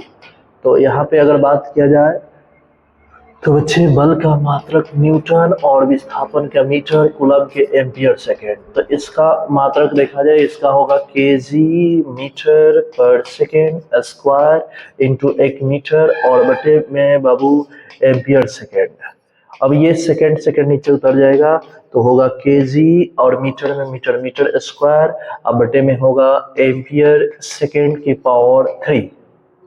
एम्पियर सेकेंड के पावर 3, और इसका बीमा निकालोगे तो केजी के लिए m/1, मीटर के लिए L/2, टाइमिंग के लिए T/-3 और A/-1। तो यहाँ पर देख लो m/1, L/2 यहाँ तक है, ठीक। T/-3, T/-3, A/-1। Your right answer जो बनता है ऑप्शन बी। याद रखिएगा आगे विद्युत विभव, विद्युत वाहक बल भी पूछेगा, जो इसका यही आंसर होगा। चलो बच्चे 50 नंबर क्वेश्चन की ओर बढ़ो। 50 नंबर क्वेश्चन बहुत सुंदर क्वेश्चन है, बता दो इसका आंसर। कर है बच्चे 50 नंबर क्वेश्चन।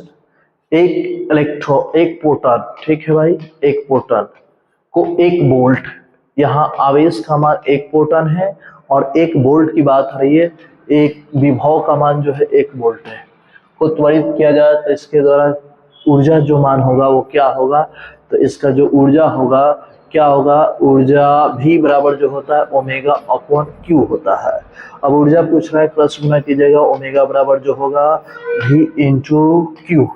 अब यहाँ पे होगा इसका मान 1 और इसका मान भी जो है यहाँ एक Q का मान जो है 1 प्रोटॉन बोलिए चाहे 1 इलेक्ट्रॉन बोलिए, और इसी को कहते हैं इलेक्ट्रॉन वोल्ट। सो इसका जो मान होगा इलेक्ट्रॉन वोल्ट होगा। योर राइट आंसर जो होगा ऑप्शन बी होगा। क्या होगा बच्चे, इसका सही आंसर जो होगा ऑप्शन बी। चलिए अगले प्रश्न की ओर बढ़ते हैं। अगला जो प्रश्न है वो 51 नंबर क्वेश्चन है। कितना नंबर है बच्चे, 51 नंबर। 51 नंबर देखिए क्या कह रहा है 51 नंबर क्वेश्चन, बहुत सुंदर क्वेश्चन है। क्या कह रहा है, विद्युत परिपथ में संधारित्र कसा गया होता है। संधारित्र का प्रयोग वोल्टता के अपचयन हेतु किया जाता है, वोल्टता के उपचयन हेतु किया जाता है, विद्युत आवेश के संग्रह हेतु किया जाता है, विद्युत आवेश करने हेतु किया जाता है। अब जो संधारित्र है, ये संधारित्र क्या करता है, संधारित्र क्या करता है, वोल्टता को उच्च करता है कि विद्युत आवेश के संग्रह हेतु किया जाता है। तो ये कहता है कि जो संधारित्र होता है, संधारित्र जो होता है वो संधारित्र क्या होता है, तो यह एक ऐसा युक्ति होता है, यह एक ऐसा युक्ति होता है जो किसी मशीन के साथ जुड़ता है तो उसकी आकृति और आकार को प्रभावित नहीं करता है, आकृति और आकार को प्रभावित नहीं करता है, बल्कि उसमें आवेश की वृद्धि कर देता है। आवेश की क्या करता है, वृद्धि कर देता है। तो वोल्टता का मान जो होगा वो बढ़ा देता है, हेतु करता है, वोल्टता के उच्च हेतु किया जाता है, इसके वोल्टेज को बढ़ाने के लिए किया जाता है। अगले प्रश्न की ओर बढ़ो बच्चे, 52 नंबर। चलिए 52 नंबर क्वेश्चन देखिए क्या कर रहा है, वह आपूर्ति जो कंडेंसर से होकर नहीं गुजरता है।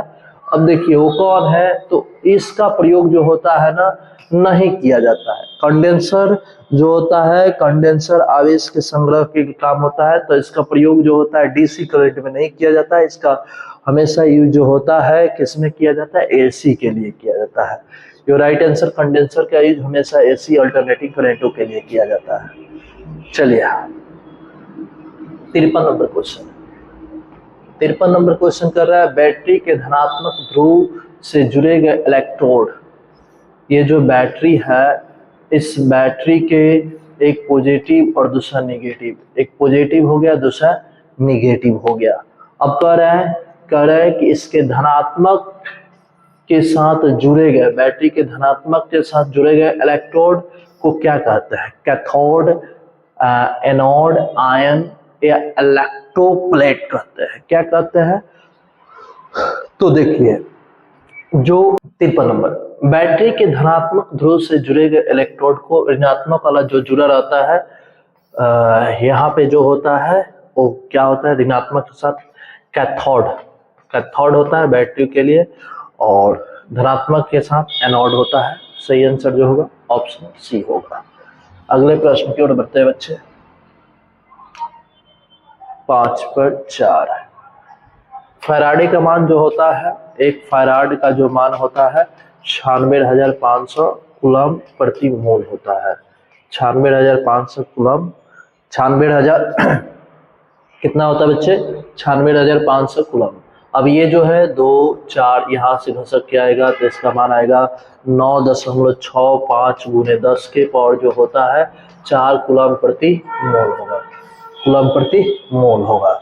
सही आंसर क्या होगा? ऑप्शन सी में होगा। क्या होगा बच्चे? ऑप्शन सी, कूलम प्रति मोल। चलिए अगले प्रश्न की ओर बढ़ते हैं बच्चे। 55 नंबर, बोलिए कंडेंसर कैपेसिटर में ऊर्जा कौन सा होता है? तो इसमें ऊर्जा जो होता है विद्युत स्थैतिक ऊर्जा होता है, राइट आंसर। अगले क्वेश्चन की ओर 56 नंबर। चलिए 56 नंबर क्वेश्चन देखिए, कह रहा है विद्युत धारिता का ऐसा ही मात्रक क्या होता है बच्चे? विद्युत धारिता का मात्रक फैराडे होता है। चलिए 57 नंबर क्वेश्चन है। 57 नंबर क्वेश्चन कह रहा है वायु में गोलीय चालक की धारिता जो होती है C बराबर जो होता है 4 pi epsilon nought into R होता है। इसको कांस्टेंट कीजिएगा, C direct proportional to R होगा।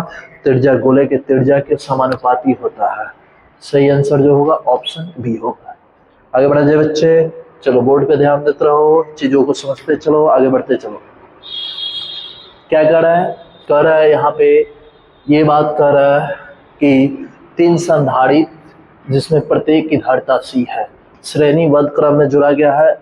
ये जो है ऐसे है 1 2 3 है और इसकी भी धारिता C, ठीक है। ये मान लेते हैं, अगर हम इसको कहते हैं ये C1 हो गया, ये C2 हो गया, ये C3 हो गया। यहाँ पे जो होगा प्रत्येक के लिए विभव जो होगा अलग अलग होगा, विभव जो होगा V का मान अलग अलग होगा। अब जो होता है क्या होता है, यहाँ पे बात होती है C बराबर संधारित्र बराबर क्या होता है? तो Q/V होता है। अब वही C1 C2 की बात करोगे तो मिलेगा क्या? C1, यहाँ पे कौन कांस्टेंट होता है? Q को कांस्टेंट मान लो। तो Q अगर कांस्टेंट मानोगे, चाहे V की मान बात करोगे, तो यहाँ पे V का मान निकालोगे तो मिलेगा Q/C। तो ये होगा V1 plus V2 plus V3 बराबर होगा क्या आएगा बच्चे? तो 1/C1, ये मतलब 1/C इक्विवेलेंट बराबर हो जाएगा 1/C1 plus 1/C2 plus 1/C3 plus dot dot dot dot, ये होगा। तो यहाँ पे जो होगी, अगर बात किया जाए 3 गो की बात हो रही है, तो 1/C इक्विवेलेंट बराबर हो जाएगा 1/C plus 1/C plus 1/C।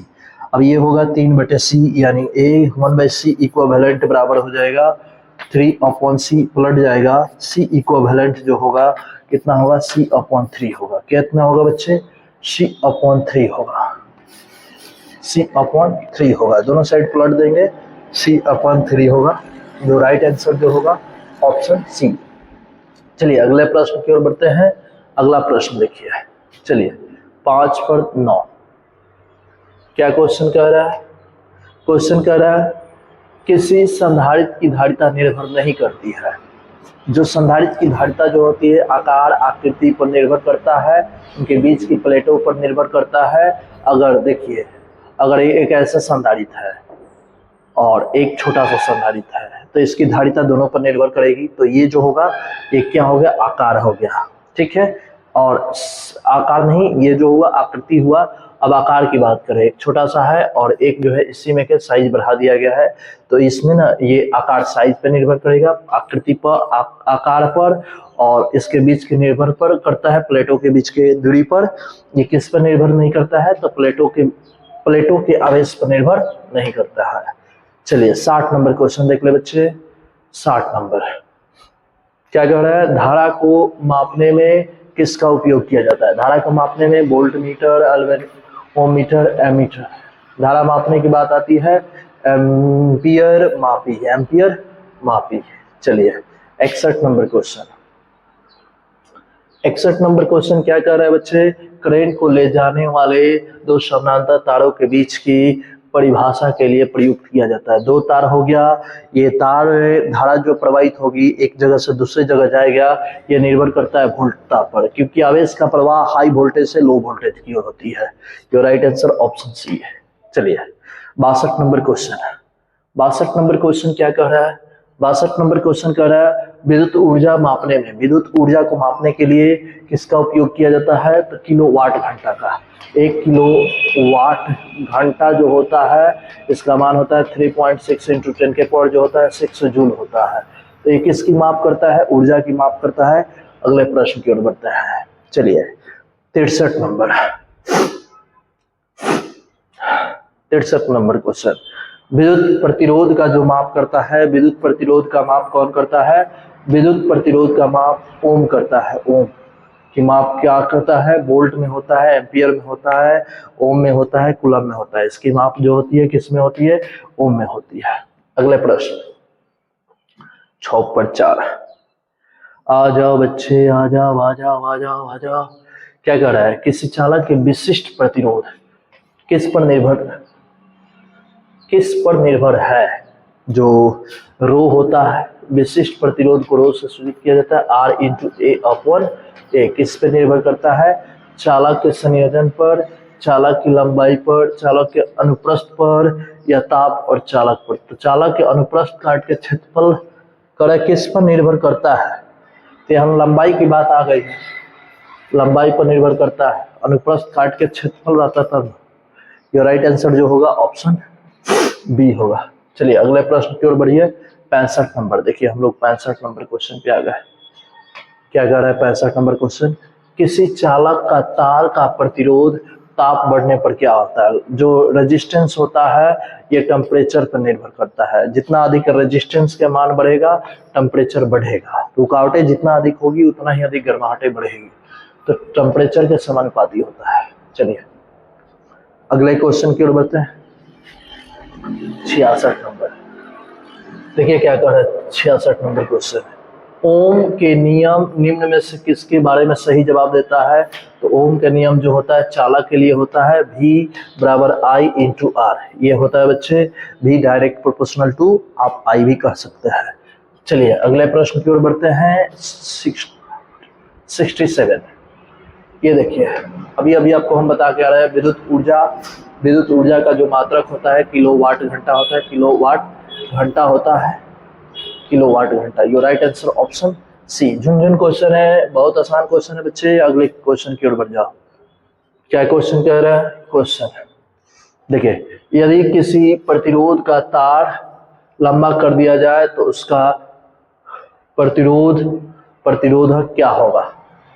प्रतिरोधक, यदि किसी प्रतिरोधक तार को लंबा कर दिया जाए तो भाई प्रतिरोध जो होता है वो क्या होता है? चालक तार की लंबाई के समानुपाती होता है। लंबाई बढ़ाओगे प्रतिरोध बढ़ेगा।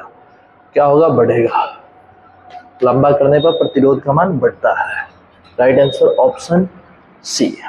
चलो 69 प्रतिरोधकता की बात आ रही है। प्रतिरोधकता अभी बताया हम आपको रो से व्यक्त किया जाता है। रो बराबर होता है, ये रो बराबर की बात होती है R/A/L। तो यहाँ से इसका मात्रक लगोगे, इसका मात्रक ओम होता है, ये मीटर स्क्वायर, इसका होगा मीटर, ये मीटर कट जाएगा, ओ मीटर। क्या होगा बच्चे? ये 10th बेस पर है, ओ मीटर। राइट आंसर जो होगा ऑप्शन ए। चलो आ जाओ 70 नंबर क्वेश्चन को देखो। 70 नंबर क्वेश्चन, इलेक्ट्रॉन वोल्ट जो होता है बच्चे, इलेक्ट्रॉन वोल्ट जो होता है, इलेक्ट्रॉन वोल्ट का जो मान होता है वो कितना होता है? 1.6 × 10⁻⁴ जो होता है -19 जूल होता है। और ये मात्रक होता है कार्य या ऊर्जा की, कार्य या ऊर्जा की ये मात्रक होती है। तो राइट आंसर जो होगा ऑप्शन बी होगा। चलो आ जाए बच्चे अगले क्वेश्चन की ओर। 71 नंबर क्वेश्चन देखो। विद्युतवाहक बल के लिए वही विभव के जो होती है बच्चे, जो विभव का होता है आपको हम बताए थे कि वही विद्युत वाहक बल का ही मात्रक है, बीमा है। तो इसका ए मीन कितना होगा? हाँ विभव की बात हो रही है ना, तो विभव V बराबर होता है ω/Q। तो यहाँ पे ए मीन 1 होगा, सॉरी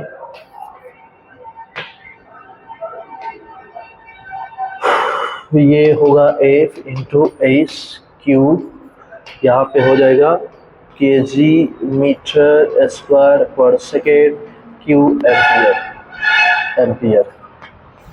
देख लो m/1, ये होगा आपका सही आंसर, ऑप्शन डी होगा।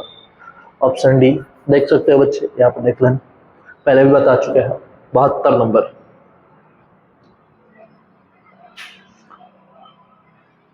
वैद्युत अपघट्य के लिए किसका उपयोग किया जाता है? जब भी होता है वैद्युत अपघट्य के लिए जो होता है ना, डीसी का उपयोग किया जाता है। किसका? डीसी करंट का। एसी नहीं, एसी नहीं बाबू, एसी बहुत खतरनाक होता है, एसी का प्रयोग में नहीं किया जाता है, प्रयोग में इसका उपयोग नहीं किया जाता है। जब कोई एक्सपेरिमेंट किया जाता है डीसी करंट का ही किया जाता है, लेकर किया जाता है। वोल्ट मीटर से मापे जाते हैं विद्युत वाहक बल, विद्युत वाहक बल की माप होती है वोल्टामीटर से। चलिए अगला क्वेश्चन, आगे 74 नंबर। देखो भाई 74 नंबर जो क्वेश्चन होता है, 74 नंबर क्वेश्चन कह रहा है ये होगा परमाणु भार, परमाणु भार बटे में संयोजकता। ये राइट आंसर होगा ऑप्शन ए, रासायनिक समतुल्यांक के बराबर होता है। किसके? ऑप्शन ए के। चलिए परमाणु भार बटे संयोजकता, ये रासायनिक समतुल्यांक ज्ञात करता है। क्या करता है? फैराडे किसका मात्रक होता है? अब बता सकते हैं फैराडे के बारे में। फैराडे जो होता है किसका मात्रक होता है? धारिता का मात्रक होता है। अगले क्वेश्चन 76 नंबर, बोल दो बच्चे फैराडे का मान कितना होता है? फैराडे बराबर होता है किसका? 96,500 एम्पियर के, 96,500 कूलम के, 96,500 वोल्ट के, 96,500 न्यूटन के। किसके हो गए?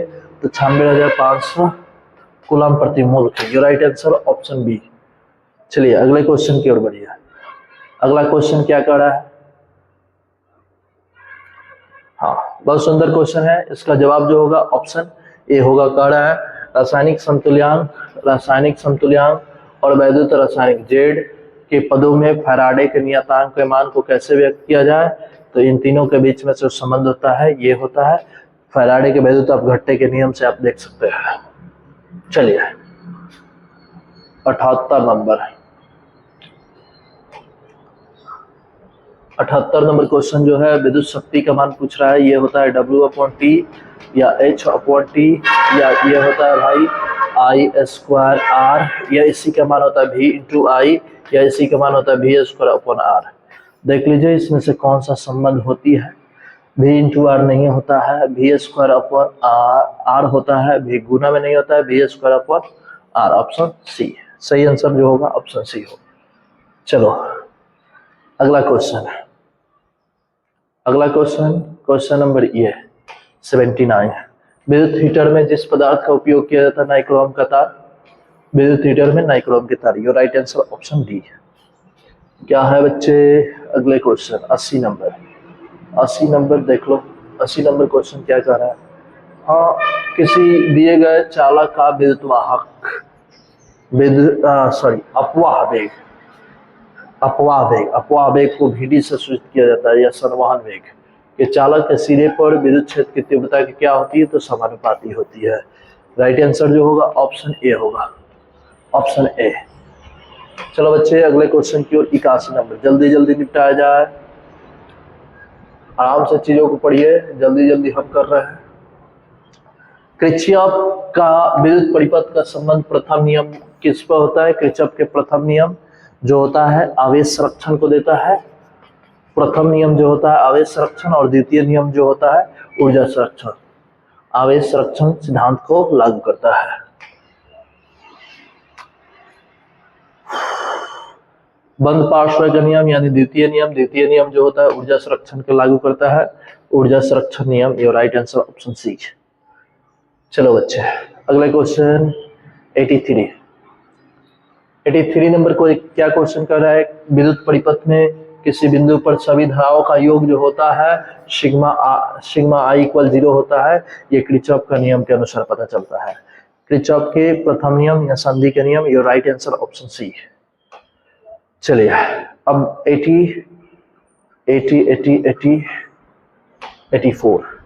चलिए सेलों के संयोजन में बात कर रहा है। आंतरिक प्रतिरोध दे दिया है, ये दो सेल का विद्युत वाहक बल E1 E2 है, और कह रहा है आंतरिक प्रतिरोध R1 R2 है, तो समानांतर क्रम में जोड़ने के लिए इसके जो मान होता है E equivalent upon R equivalent होता है, और बटे बराबर क्या होता है, तो ये होता है E1 बटे में R1 प्लस E2 बटे में R2, यही होता है, दो को ले लीजिए, इसका एलसीएम उड़ा लीजिएगा, E इक्विवेलेंट बराबर R इक्विवेलेंट, मान हो जाएगा, दोनों का एलसीएम लीजिएगा, तो E1 into R2 plus E2 into R1 और बटे में होगा R1 इंटू R2, वही इसका मान रखिएगा, R इक्विवेलेंट का मान रखिएगा, तो R इक्विवेलेंट का जो मान होता है वो क्या होता है 1/R1 प्लस 1/R2, इसी का मान ला जाकर यहाँ पे रखिएगा, तो ये कट जाएगा और बटे में मिलेगा, ये मिलेगा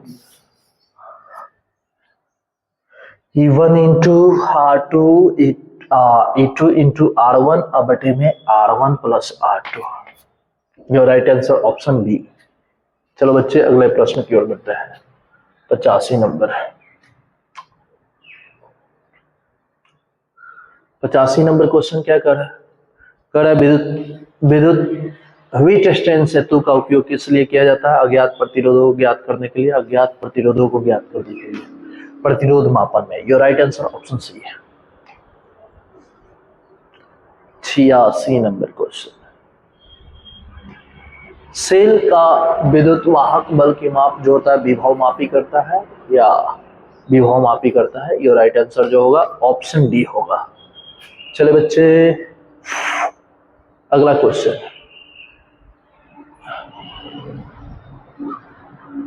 कह रहा है E1 और E2 विद्युत वाहक बल वाला दो सेल विद्युत वाहक बल की जो तार की लंबाई दिया है E डायरेक्ट प्रोपोर्शनल टू होता है L के, E1 अपॉन E2 बराबर होता है L1 अपॉन L2।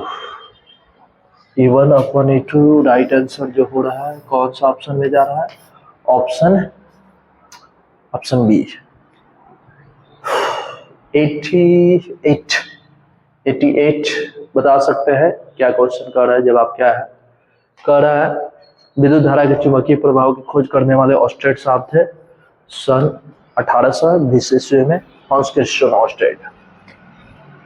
89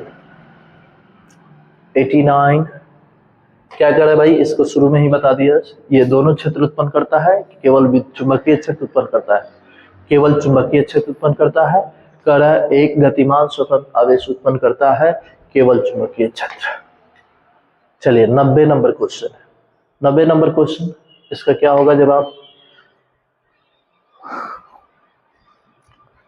चलिए 90 नंबर बच्चे, 90 नंबर लॉरेंस बल के अनुसार, लॉरेंस बल जो होता है ये वेक्टर एफ, लॉरेंस के लिए बात किया जाता है वेक्टर ई, यानी विद्युतीय बल और चुंबकीय बल दोनों के वेक्टर एफ एम, यहाँ होता है क्यू इंटू वेक्टर ई और प्लस ये जो होता है ये क्या होता है, इसका मान Q into vector B cross vector B, ये होता है, दोनों में से कॉमन कर लो, दोनों में से क्यू कॉमन करोगे, vector E plus vector B cross vector B, देख लो भाई किसमें है, राइट आंसर ऑप्शन ए, सही आंसर ऑप्शन ए में है।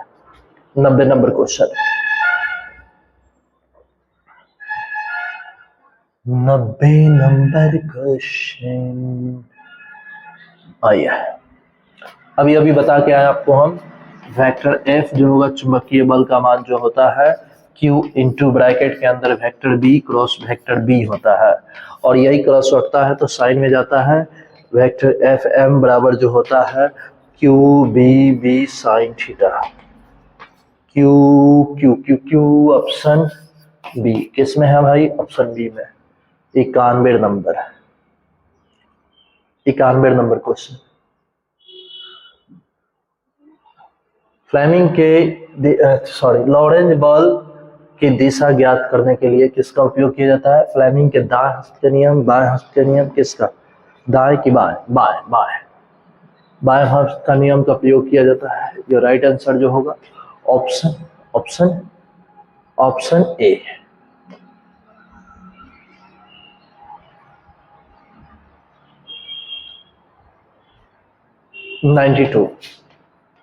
92 नंबर का जो क्वेश्चन है, 5 टेस्ला को कन्वर्ट करना है। टेस्ला यानी फाई बराबर जो होता है, फाई एम बराबर जो होता है बी इंटू डॉट होता है ए। अब इसका जो होता है, इसका मात्रक टेस्ला होता है, इसका मात्रक मीटर स्क्वायर होता है, इसका मात्रक वेबर होता है। अब यहाँ से इसका मान निकालोगे, टेस्ला का मान निकालोगे तो वेबर प्रति मीटर स्क्वायर होगा, वेबर प्रति मीटर स्क्वायर होगा।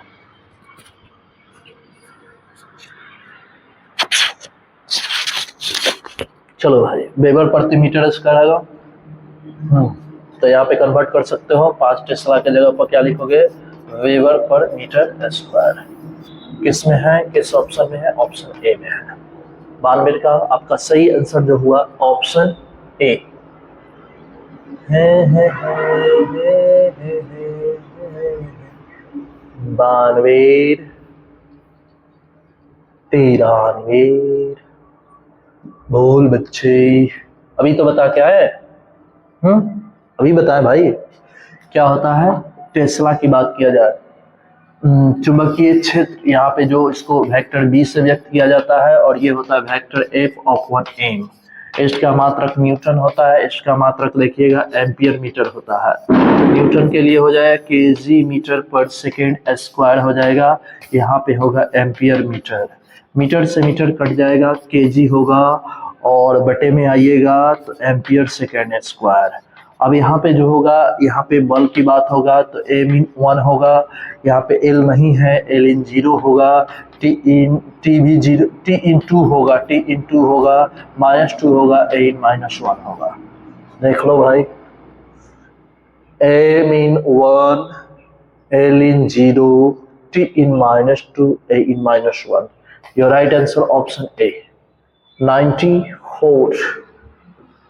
94 रुको यार, 94 बोल बच्चे। 94 ये बहुत आसान है। क्या बल कर रहा है, हाँ, बायोसावर्त के नियम।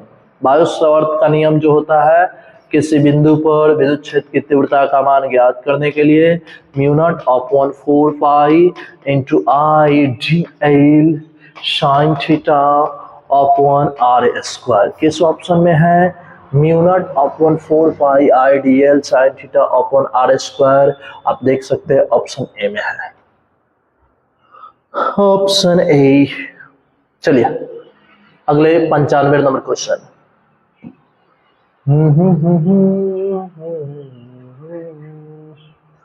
95 नंबर क्वेश्चन क्या कर रहा है भाई, कह रहा है अनंत लंबाई के एक सीधे तार 1 एम्पियर धारा प्रवाहित हो रही है, 1 मीटर की दूरी पर स्थिर है। तो क्या कह रहा है भाई, इस पे कह रहा है कि धारा का जो मान है, आई का जो मान है 1 एम्पियर की बात हो रही है। कह रहा है कि 1 मीटर की दूरी पर आर का मान कितना है, 1 मीटर है। तो यहाँ पे किसकी मान निकालने कह रहा है, वेक्टर बी का मान निकालिए है। बायोसावर्त का नियम लगाइए, वेक्टर बी बराबर होता है, बायोसावर्त का नियम लगेगा, कितना होगा, mu not upon 4 pi into कितना होता है बच्चे, यहाँ पे होता है I into D L into sine, नहीं, ये जो होता है वेक्टर बी, इसका मिलता है अनंत लंबाई के लिए एक व्यंजक निकाला जाता है, अनंत लंबाई का होता है, तो इसके लिए होता है mu not upon 4 pi into कितना होता है बच्चे, 2 आई अपॉन आर, ये होता है। इसके लिए ये फाइनली व्यंजक ये होता है। इस पे निकालोगे वेक्टर बी, इसका जो मान होता है बच्चे, इसका मान होता है 10 के पावर -7, और ये हो जाता है 2i का मान 1 बटे में 1, ये होगा 2 गुने 10 के पावर -7 टेस्ला। हाँ, राइट आंसर जो होगा ऑप्शन सी, 2 गुने 10 के पावर -7 टेस्ला। 95 96 नंबर